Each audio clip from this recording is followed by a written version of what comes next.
People have asked a question about the role that the ultra rich in the Black community play in our philanthropy.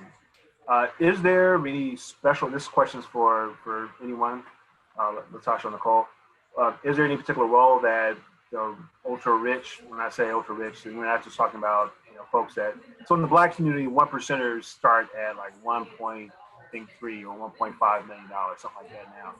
So we're talking about actually beyond that, but looking at folks that are probably one percenters or so in wider United States. Is there a role for the super rich? Do they bear any extra responsibility for Black philanthropic efforts, or your thoughts on this? It's really important for us to be honest about when we're talking about philanthropy, that there are those who have been using philanthropy as a status. There are people who have used philanthropy as a way of positioning themselves within the white gaze. And so it's important that we recognize, and which is why I raised from the beginning, that we recognize that our approach to philanthropy has been very rooted in a different experience.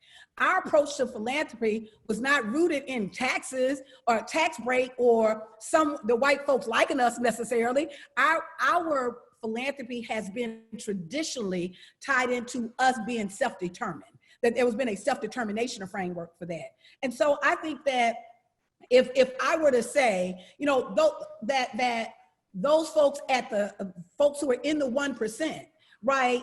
Part of the reason why they're in the 1% is because they have benefited greatly off the sweat, tears, and labor of Black people and people in this country. And so I think that that's one conversation, but I also think that there's a relevant conversation of us around how does our philanthropy look as we gain more wealth. And what the studies show is that we actually separate from our community and social justice causes. We become safer.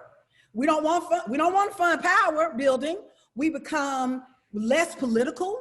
We become more charitable, and then in terms of transformative and transactional in our giving. And so I want to raise that because I think that there's a paradigm of what I call white philanthropy that oftentimes we will adopt that is counterintuitive to what Black philanthropy has been and what it has created and developed in our community.